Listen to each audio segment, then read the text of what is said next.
Hey friends, it's me, your girl, Krista Denise, also known as KD, here with another Today in Black History. So it is currently March 5th, 2025. And one of the things that happened on Today in Black History that I'm going to share with you about is the killing of Crispus Attucks to begin the American Revolution. And now a lot of people are like, what are you talking about? I always talk about the fact that Black history is American history.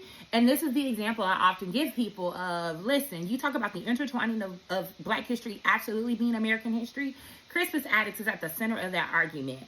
Now, he was the absolute first martyr of the American Revolution. He was killed by British soldiers in Boston at the beginning of the start of the American Revolution, the fight for American independence. He was born in 1723 as an enslaved man. He was a Black man and Native American. He had both Black and Native American ancestry. And he was the first person killed in the Boston Massacre on March 5th, 1770. His death is widely considered the first American casualty of the Revolutionary War, and making him a very important figure in both Black history and U.S. history. He was a self-emancipated person. He did not, he said, I'm going to be free. And he escaped enslavement. And he turned into a sailor and a dock worker. So he was a very productive citizen once he escaped enslavement and self-emancipated. He was very active in the growing resistance against British rule. And though not a lot is known about his early life, his death absolutely helped to spark the American Revolution and symbolize the role that Black people played in the fight for American independence, even when the majority of Black people were not free. Something to consider. He isn't just a victim of what happened to him in the Boston Massacre. He was absolutely a resistor, a fighter, and a symbol of early Black patriotism. So again, he was born in around 1723 in Framingham, Massachusetts. He was African and Wampanoag. I hope I'm saying that correctly. I apologize if I'm not, to my Native American brothers and sisters' descent. He was enslaved as a young man, possibly by Colonel Buckminster of Framingham. He escaped enslavement and self-emancipated in 1750, becoming a free man and sailor. He worked as a dock worker, rope maker, and merchant seaman, often traveling between Massachusetts and the Caribbean. So he's obviously very skilled at what he did. His ability to escape enslavement and live as a free man was very rare at the time, and it showed his courage and determination. So let's talk about what led to the Boston Massacre. So tensions between British soldiers and Boston colonists had been rising due to unfair taxation. Remember, no taxation without representation. And then we have Washington, D.C., another conversation for another day. And also the issues and the challenges that came about with British military occupation. Many Black and white working class men at the time, including sailors like Crispus Attucks, were very frustrated with British rule. So on the night of March 5th, 1770, a crowd of angry colonists gathered near the Old State House in Boston, confronting British soldiers. They threw snowballs, ice, and rocks at the soldiers in protest. So it's reported that Crispus Attucks was at the front, actually helping to lead the charge, which would stand out as this Black man and these mostly white citizens following behind this Black man in this fight against British rule in this moment of this particular protest. British soldiers opened fire on the unarmed crowd, and Attucks was the first to be shot and killed as he got hit by 2 bullets in the chest. His actions showed that Black people were active in the fight for American independence from the very beginning. Okay, and at the front of the crowd, even though he started enslaved. Okay, so he becomes a martyr for the revolution at this point. While 5 colonists in total were killed during the Boston Massacre, he was the first and therefore became the most famous.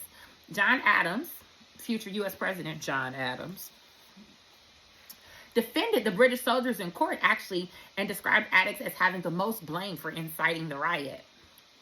Blame it on the Black man.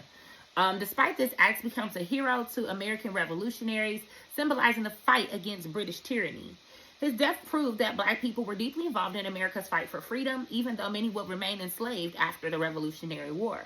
He became an icon for abolitionists in the 1800s who used his story to argue for Black citizenship and equality. Frederick Douglass and other Black leaders saw Attucks as proof that Black people had been fighting for American freedom from the start. His legacy inspired Black soldiers in every war that followed, from the Civil War to World War II and beyond.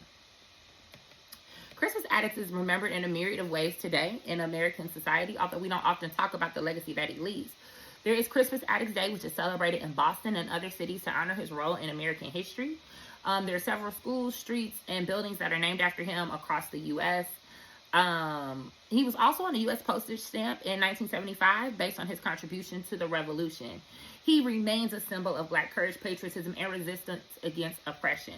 So what can we learn from our brother Crispus Attucks today? One, Black people have always fought for freedom. And they've always fought for freedom for everyone, even when they were the most marginalized, and are continuing to be the most marginalized. Black people have been at the front of all resistance in this country. Don't ever let anyone tell you otherwise. We have to make sure we challenge the erasure of Black history from American education and recognize and honor Black contributions to American democracy, okay? Resistance comes in many forms, and we have to remember this and use our voice and our actions to fight against injustice, whether in politics, activism, or daily life. Again, I will say this. I always say this. I'm not going to stop saying this. Black history is American history because I'm American, okay? My ancestors for generations were born in this land, have built this land, come from this land. And the same is true for many of us. And we do not have to give up, and we should not give up our place in American history simply because it's also Black history. We stand at that intersection, and as a friendly reminder that we are some of the most American, the most patriotic people you will find, because we fought for a country that was often fighting against us in every war since the first one. Okay? In the war before America was America, we were fighting. Remember, Crispus Attucks was not born free. He was enslaved here in this country before it was a country, and still found himself at the forefront of the fight for the freedom for this country. So Black history is American history, because you don't get no more American than being the first to be killed in the fight for American independence. You don't have a United States without the Revolutionary War, and he was the first one to die in that fight as a formerly enslaved Black man who self-emancipated and ingrained himself into the local community to the point that he was at the forefront of that first fight. And you want to say that we are not as American, this is not our country? Based on what? Just saying. So let's remember Crispus Attucks, a revolutionary hero in many ways and in many forms. He wasn't just the first casualty of the American Revolution, but he is a symbol of Black defiance, bravery, and patriotism in a country that often tries to ignore Black contributions. He fought against British tyranny, he died for America's freedom, and he paved the way for future Black revolutionaries in every form. His story is proof upon proof that Black history is central to American history. And I dare you to argue with me about it. So, on today, March 5th, we honor Crispus Attucks and all that he gave up to and including his life for our freedom today. Okay? So, remember, do what you need to do to be more than okay, because you deserve to be more than okay, and absolutely do what you need to do to live a life you love, because you deserve to live a life you love. Now, I love you. Make it a good one.